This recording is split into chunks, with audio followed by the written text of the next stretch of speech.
Hello guys, in this video we will explain how to add 1000 GB for free to our phone using a very wonderful application that I will share with you in this video. This application has very wonderful features such as you can store everything. You can make a lock for that application. You can activate the night mode. You can control all its settings, but before broadcasting in the explanation, do not forget to subscribe to the channel, like the video, and share the video. Thank you from the heart to everyone who supports me.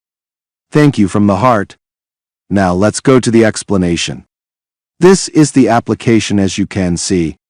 First, to store and save, for example, anything like a specific image, all you have to do exactly is here the plus sign. After that, you will click here, and it will go directly to your gallery.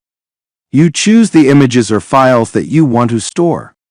After that, you click OK, and they will be stored directly without any problems.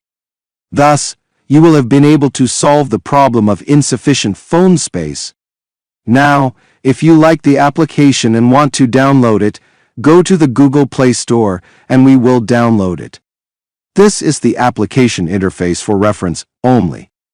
The application is in the free version and the paid version. The paid version has no ads. The free version gives you 1000 GB for free, but the application has ads. For any inquiries, any problems, or any suggestions, write them in the comments, and we will meet in an upcoming video.